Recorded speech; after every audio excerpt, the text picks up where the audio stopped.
informativa. Em Inhambane, o Conselho Municipal local está a investir 35 milhões de meticais, são de 3 km de estrada com recurso a pavê e abertura de outros 9 km de estradas em terra batida.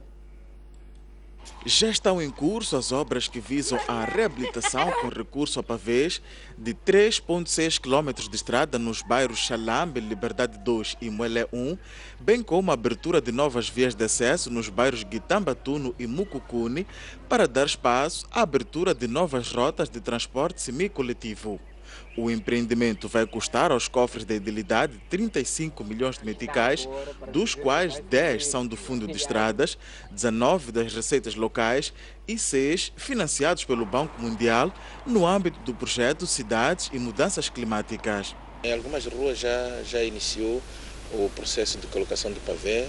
Tanto nesta rua, por exemplo, está-se a regularizar o terreno, portanto, e a colocação de lancis para seguir o solo cimento, almofada e colocação de pavê, para dizer que neste preciso momento, aqui na rua onde nos encontramos, portanto, estamos no processo de alinhamento do pavê e regularização do terreno. O edil de Inhambane queixa-se de dificuldades ligadas à remoção de vedações em torno da estrada, para o qual a edilidade destinou perto de 700 mil meticais para compensar as famílias afetadas.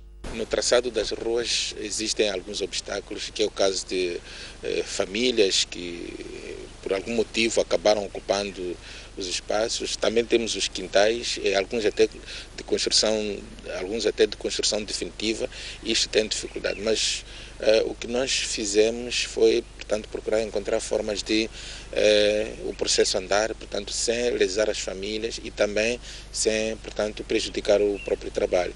As obras da reabilitação e abertura de estradas na cidade de Inhambane foram adjudicadas a 5 empreiteiros, sendo que 3 são da cidade de Inhambane e outros 2 da cidade da Machixe. Centenas de pessoas voltaram a marchar esta terça-feira na periferia da capital do Burundi, no terceiro dia de protestos contra a decisão do presidente de concorrer para um terceiro mandato.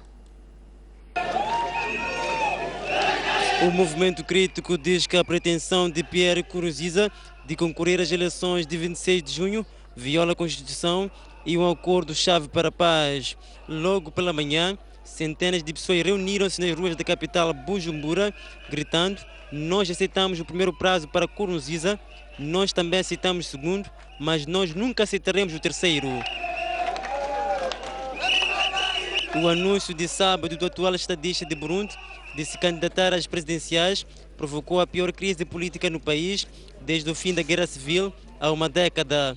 Ativistas dizem que Nkurunziza está a quebrar os limites de 2 mandatos estabelecidos pela Constituição e o Acordo de Paz de Arusha, que terminou com a guerra étnica no Burundi. Partidários do presidente dizem que o seu primeiro mandato não conta, uma vez que não foi eleito, mas indicado pelos legisladores. O porta-voz de Nkurunziza chamou os protestos de uma insurreição.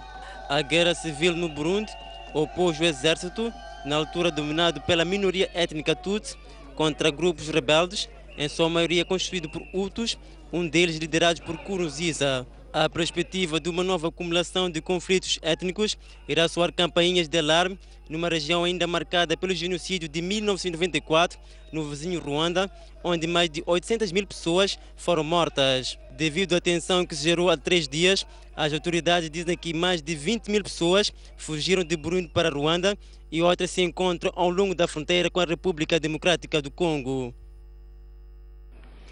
Sem surpresa, o presidente do Sudão foi reconduzido ao cargo que ocupa há 26 anos. Omar al-Bashir venceu as eleições presidenciais com cerca de 95% dos votos.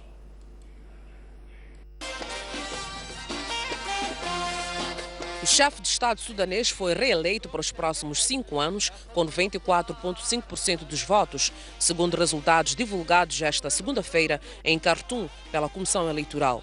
Boicotadas pela oposição, que as considerou uma farsa, e criticadas pelo Ocidente, as eleições de 13 e 16 de abril deram ainda a vitória ao partido de Omar al-Bashir, que obteve 323 dos 426 lugares no Parlamento. O atual presidente disputou a eleição com 13 concorrentes, quase desconhecidos. O segundo mais votado, Fadi El Sassei, conseguiu 1,43% dos votos. A taxa de participação foi de 46,4%. Com 71 anos, Omar al-Bashir enfrenta um mandato de captura do Tribunal Penal Internacional por crimes de guerra e genocídio na região de Darfur. Marcadas por uma baixa participação na ordem de 46,4%, as eleições deste mês foram as segundas multipartidárias desde a chegada de Omar al-Bashir ao poder em 1989.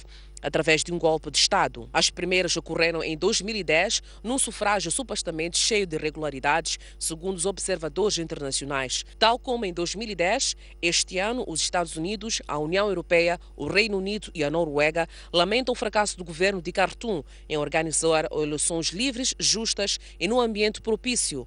Em resposta, al-Bashir considera de colonistas as críticas ao processo eleitoral.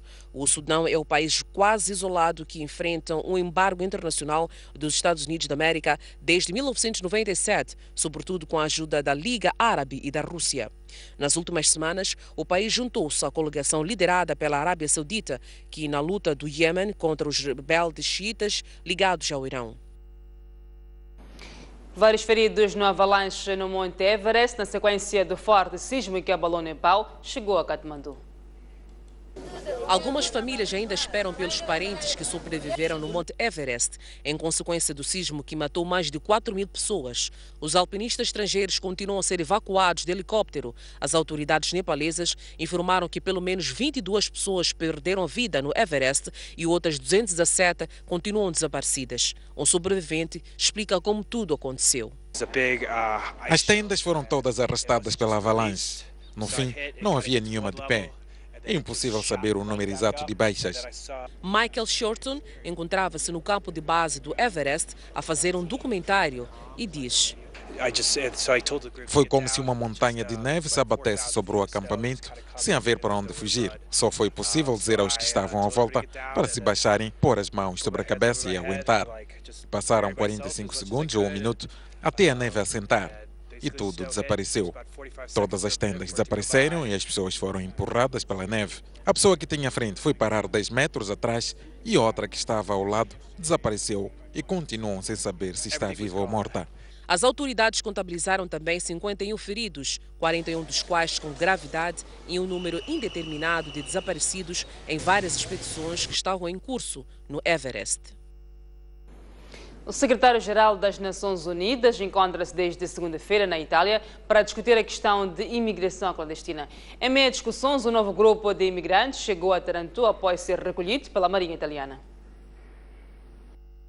Ban Ki-moon encontrou-se segunda-feira com a chefe da diplomacia da União Europeia, Federica Mogherini, e com o primeiro-ministro italiano, Matteo Renzi, ao largo do porto de Terrano, no sul da Itália. O encontro que teve como pano de fundo a questão da imigração clandestina, uma semana após o trágico naufrágio no Mediterrâneo de embarcações que provocou a morte de mais de 800 pessoas. Entretanto, um grupo de 267 imigrantes chegou a Taranto, recolhidos pela Marinha Italiana, a 40 milhas do porto líbio de Zuara, vindos do Chad, Eritreia, Etiópia e Togo. As declarações de solidariedade da União Europeia são postas à prova pelas centenas de imigrantes africanos que continuam a chegar à Europa. Nos campos de detenção líbios de Zawa e Sarmang, perto de Trípoli, estão cerca de 500 homens e mais de 200 mulheres e crianças. Centenas de pessoas vindas do Senegal, Nigéria, Eritreia e Etiópia queixam-se de uma situação impossível nos seus países e têm um só objetivo: atravessar o Mediterrâneo. Muitos deles estão doentes, algumas com hepatite, sida e alergias e sem cuidados médicos, conforme disse um dos imigrantes. Face à crise de resultados no Desportivo de Maputo, Dário Monteiro tem sido apontado como sendo o possível sucessor de Antero Cambaco no comando da equipa alvinegra. Entretanto, entrevistado pela STV, o ex-futebolista nega a existência de qualquer convite por parte da direção daquele clube. O Desportivo de Maputo ocupa atualmente a última posição de Moçambola, com 5 pontos. Em 7 partidas realizadas, somou apenas uma vitória e 4 derrotas. A crise de resultados alimenta rumores de uma possível mudança no comando técnico daquele clube. Dário Monteiro, atual selecionador sub-17, foi um dos nomes apontados. Ouvido pela STV, Dário nega qualquer aproximação do emblema alvinegro. Apesar de reconhecer ter uma dívida de gratidão para com aquela coletividade, afirma não estar na rota do clube, pelo menos para já. Não gosto de ser verdade. É normal, eu sou do desportivo, desde pequeno sou do desportivo. Existe, não diria uma grande amizade entre o presidente do desportivo e eu, mas existe uma amizade, damos-nos muito bem. E é normal, ele sabendo que eu gosto de desportivo e que eu sinto esta situação do clube, que a gente se encontre ou que a gente se fale no sentido de vermos o que é melhor para o nosso clube. Agora daí a perspectivar-se a hipótese de eu ir para o desportivo ou de se falar que eu sou treinador desportivo ou coisa parecida, não é verdade. Sobre o futuro, Dário Monteiro prefere não especular, até porque ele é incerto. Teria que se analisar, o desportivo está numa situação bastante complicada, mas pronto, nunca se sabe. Recebendo uma proposta mesmo do presidente, só com base nisso é que eu posso avaliar os prós e os contras para ver se podia ajudar o desportivo. Dário Monteiro é atualmente treinador da Seleção Nacional de Futebol Sub-17. Fez formação para treinador do nível 1 em Málaga, na Espanha, para além de outras formações a nível nacional organizadas pela FIFA. Entretanto, jogadores e a equipa técnica do Desportivo de Maputo afastam crise do balneário. Para já a equipa só pensa na recuperação dos pontos perdidos e sair da posição da lanterna vermelha em que se encontra. O Desportivo de Maputo voltou aos treinos depois da derrota sofrida diante do arquirrival Machacan na jornada anterior do Moçambola. A sessão desta terça-feira foi bastante descontraída e contou com o apoio de uma psicóloga que ajuda à retoma dos ânimos. Sobre a crise no balneário, o treinador adjunto, Bernardo Mabui, é de poucas palavras. Penso que se é crise, não será só a crise para o desportivo, há de ser uma crise generalizada, uma vez que não é só o desportivo que está com este déficit de resultados. Aquelas que são ditas as tais pequenas equipas é que estão a aparecer melhor e aquelas que são ditas as melhores equipas não estão a conseguir se impor. Mabui fala em golos que teimam em não aparecer e diz que a equipa está a trabalhar para a melhoria de aspectos de finalização. A receita que nós propomos é marcar golos. É a única coisa que está-nos a faltar, porque quanto ao setor defensivo, não tem sido a melhor defesa, mas acredito que se calhar temos uma das melhores defesas deste campeonato. E como pode saber, quando uma equipa não marca e está a praticar um bom futebol, mesmo estando a pressionar, acaba consentindo golos, porque a pressão toda acaba sendo sacudida para o setor da retaguarda. Lanito, um dos capitães da equipa, antevê dias promissores. A equipa continua moralizada. Estamos numa má fase e acreditamos nós que vai passar. Temos estado a trabalhar para superar essa má fase. Tivemos um bom jogo contra o Machacan, mas os golos teimaram a entrar, mas estamos a continuar a trabalhar. Infram fala em nome do grupo e sosseга os adeptos com a promessa de mudanças já na próxima partida. Foi a falta de sorte, mas nós tentamos de todas as maneiras, nós tentamos e não conseguimos. Mas essa semana, os adeptos que fiquem tranquilos, será dada a resposta. Hoje é Dia Mundial do Sorriso. Sorrir é o caminho mais curto para comunicar com alguém. É o sinal universal de felicidade. Dia Mundial do Sorriso foi estabelecido em 1963, mas nem toda a gente acha que sorrir traz benefícios. Há uma mulher britânica, por exemplo, que ficou 40 anos sem sorrir com medo de envelhecer. Quem sorri vive mais. Sorrir é ser feliz. Para acabar com o stress, basta sorrir. Sorrir é gratuito e dá milhões. Sorrir é aflorir por dentro e brilhar por fora. Não sorrir é envelhecer aos poucos. Mas Tess Christian, uma mulher britânica, não dá uma gargalhada há pelo menos 40 anos. O objetivo é simples. Ela não quer envelhecer cedo e acredita que, abstendo-se do sorrir, vai adiar o surgimento de rugas. Não tenho rugas porque treinei-me para controlar os músculos do rosto. Todos me perguntam se apliquei Botox, mas eu não o fiz. E sei que não tenho rugas graças ao fato de não sorrir desde a minha adolescência, contou a mulher numa entrevista recente a um jornal inglês. Até mesmo em ocasiões especiais que emocionam muitas mulheres, como no seu casamento e na maternidade, Tess garante que não permitiu que nenhuma gargalhada aflorasse os seus lábios. Gente estranha. Mas se não tem problemas com o sorriso, nem com uma boa gargalhada, aproveite este dia para sorrir muito e para toda a gente. Sorrir mais vezes sozinho, sorrir aos familiares, sorrir aos desconhecidos, sorrir apenas. Quem sorri, vive mais. Por isso, sorria. E continuamos com as notícias. A Assembleia da República aprovou hoje em definitivo a proposta do Orçamento de Estado para este ano. Tal como era esperado, o Orçamento de Estado foi viabilizado apenas com os votos da Frelimo. Ainda na sessão de hoje, o Parlamento aprovou a proposta do Plano Econômico e Social. A bancada parlamentar da Frelimo defende que os dois instrumentos asseguram a estabilidade do país. Ao terceiro dia na Assembleia da República, o governo, encabeçado pelo primeiro-ministro Carlos Agostinho do Rosário, viu aprovado em definitivo o Plano Econômico e Social e o Orçamento Geral do Estado, que vinha defendendo desde a última sexta-feira. Em vosso nome e em nome do povo que representais, declaro aprovada em definitivo a Lei do Orçamento de Estado para 2015.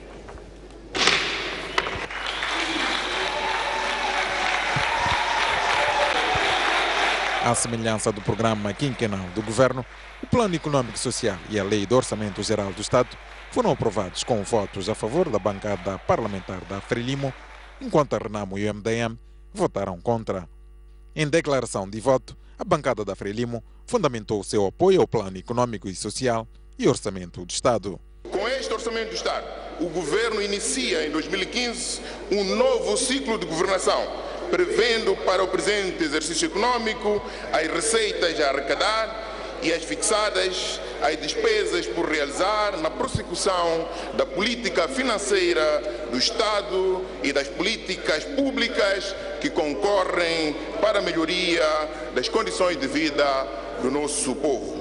Votamos a favor da proposta do Orçamento de Estado para 2015, pois é através do presente instrumento que o governo prevê a realização de despesas indispensáveis para o normal funcionamento das instituições, assegurando, nomeadamente, a consolidação da paz e unidade nacional, o desenvolvimento do capital humano e social, o desenvolvimento de infraestruturas sociais e econômicas, a garantia da segurança alimentar e nutricional, pagamento de salários, promoção de mais empregos e autoemprego, aumento da produtividade e competitividade, criação de riqueza, desenvolvimento equilibrado e inclusivo no ambiente de paz, segurança, solidariedade e coesão entre os moçambicanos. A Renamo diz que o Orçamento de Estado é despesista e ignora os setores da saúde e educação. O MDM, que também chumbou as duas propostas do governo, diz que as declarações do Ministro da Economia e Finanças sobre a dívida são irresponsáveis. Na área da educação, o PES e o orçamento não resolverão o crônico problema de falta de salas de aulas, carteiras, progressão e promoção de professores, falta de residência de professores colocados fora das suas zonas residenciais, aliado ao fato dos salários estarem aquém das necessidades e do esforço despendido. Na área de saúde, o orçamento não dignifica o pessoal de saúde. No âmbito da consolidação da Unidade Nacional Paz e Democracia, o governo continua pensando que resolverá a questão com a sua supremacia militar, apostando no belicismo, o que se concretizará no fortalecimento orçamental do CISI, da FIRE e das Forças Armadas de Moçambique. A minha bancada tem vindo a alertar sobre o endividamento excessivo do Estado e este governo insiste no mesmo diapasão. Para a nossa perplexidade, ontem ouvimos aqui, pela boca do Ministro da Economia e Finanças, que afinal de contas as dívidas são boas. Diz ele, servem para sermos lembrados nos mercados financeiros. Francamente, que bela lembrança, Sr. Ministro. Em nossa opinião, o problema reside em quem vai pagar a dívida e a que taxa de juro essa dívida é contraída. O caso Imatum é elucidativo do que estamos aqui a falar. O governo endividou o povo e o Estado a juros muito altos e especulativos. Por isso, não contem conosco para pôr em causa esta e futuras gerações. As declarações do Ministro das Finanças são, em nossa ótica, graves, perigosas e suscetíveis de criar danos irreparáveis na gestão financeira do Estado e dos moçambicanos, já que são um convite ao endividamento irresponsável. O ministro da Economia e Finanças, Adriano Malian, desmente as afirmações da oposição de que a maior parte do orçamento é alocada à Presidência da República, CISE e Forças Militares. Adriano Malian destacou que as despesas para o setor prioritário consomem quase 64% de todo o orçamento. Adriano Malian apresenta dados percentuais para explicar que só pode haver equívoco em relação à informação avançada pela oposição de que o Orçamento Geral do Estado para 2015 aloca a maior verba para serviços de segurança e Presidência da República, em detrimento de setores sociais como saúde, educação e habitação. Este orçamento, e toda a gente viu, 64% deste orçamento foi para áreas sociais e económico, estratégicos. Portanto, esta leitura isolada não colhe. Portanto, eu continuo convencido, e os números estão lá, que a primazia é mesmo para os setores sociais e económicos. E, como vê, há crescimento muito significativo na área da educação, nós temos lá 22%, há crescimento na área da justiça, sobretudo, saímos de 1,8% para 2,6%. Portanto, há um crescimento naquelas instituições que fortalece o Estado de Direito, a boa governação e os setores que contribuem para a agricultura e, sobretudo, para os setores sociais. Em relação ao déficit de 65 mil milhões de meticais, Malian refere que já está assegurado pelos parceiros de cooperação, sendo que, com o aval dado pelo Parlamento, o Executivo só precisa acelerar o passo para o cumprimento do PES. Aprovado o orçamento, agora é reorganizarmos porque temos vindo a funcionar na base do décimos. Então temos que acertar e pôr a normalidade da disciplina financeira a partir desta formalização que nós temos. Portanto, temos que trabalhar na área de economia real, temos que controlar as finanças, as despesas, temos que impor a nossa disciplina de austeridade para permitir que, no tempo, possamos melhorar as condições dos funcionários, possamos melhorar a afetação do recurso para os setores sociais. A Assembleia da República volta a reunir em plenária na quinta-feira para apreciar a proposta da Lei Quadro das Assembleias Provinciais, submetida pela Renamo. O mediador do diálogo político, Lourenço Rosário, diz que o anteprojeto das províncias autárquicas é uma base para a discussão sobre a administração territorial de Moçambique. Lourenço Rosário diz que a Frelimo tem agora a sua posição em relação à proposta de Afonso de Acama. Eu acho que é uma boa oportunidade de iniciar-se um debate mais vasto sobre a questão da administração territorial e a descentralização. Este documento é um documento político e, como tal, deve ser encarado, e julgo que o lugar próprio para ser discutido é na Assembleia. Mas eu, como já tinha afirmado, ele não deve ser encarado apenas como um documento constitucional que tem problemas de legalidade, etc., mas como um momento de o chefe de Estado, a bancada da Frelimo, o partido Frelimo, etc., poderem acrescentar ideias de como se pode debater esta questão e baixar a temperatura do conflito político que existe no país. portanto, a aprovação deste documento é pertinente na ótica do Dr. Lourenço Dourzado? Não considero a aprovação deste documento, porque este documento, tal como está, já afirmei também, tem fragilidades que não podem, de forma nenhuma, serem consideradas que podem passar e o país não ter problemas de governação. Há problemas de governação, tal e qual como o documento está. Mas ele é uma base para poder surgir outras ideias para melhorar e chegarmos a uma ideia de melhor administração territorial do país. Os chefes de Estado e do Governo da SADC reúnem amanhã no Zimbábue para discutir a estratégia e o roteiro da industrialização dos países da região. Harare, a capital do Zimbábue, acolhe esta quarta-feira a cimeira dos chefes de Estado e do Governo dos 15 países da SADC. O tema em debate é a industrialização da sub-região africana, mas também pode vir à tona a questão da xenofobia, apesar de não constar da agenda desta cimeira, uma vez que a maior parte das vítimas desses ataques são cidadãos oriundos, na sua maioria, dos países desta região.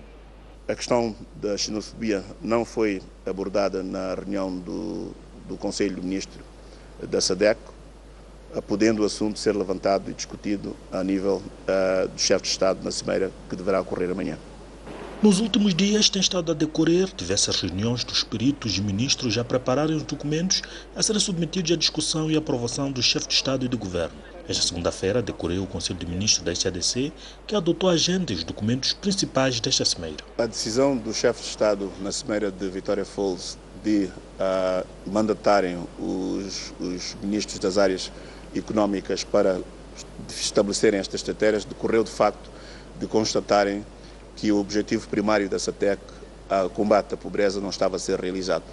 Deste modo, reconhecendo o papel da indústria no desenvolvimento das economias da região e de forma a assegurar que todos os países tenham condições de tirar maior vantagem do processo de integração, foi estabelecida esta estratégia. Portanto, esta estratégia vai definir os passos e as formas que os países devem seguir para permitir que possam agregar maior valor à sua produção e tirar maior vantagem dos processos das trocas comerciais a nível da comunidade económica.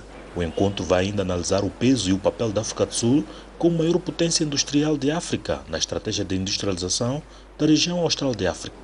Define também como prioridade a remoção das principais restrições ao desenvolvimento industrial, tais como as infraestruturas inadequadas e de baixa qualidade, um enorme déficit de competências requeridas para o desenvolvimento industrial e meios financeiros insuficientes. Certamente que uma das questões que vai dominar esta cimeira é como industrializar os outros países da região, tendo em conta que é na SADC onde está a maior potência industrial de África, a África do Sul, sem, contudo, prejudicar ou sufocar estas indústrias de países como Moçambique, Zimbábue, entre outros. Francisco Mandlhat, Gaspar Chirinda, Press TV. A noite informativa sai para mais um intervalo.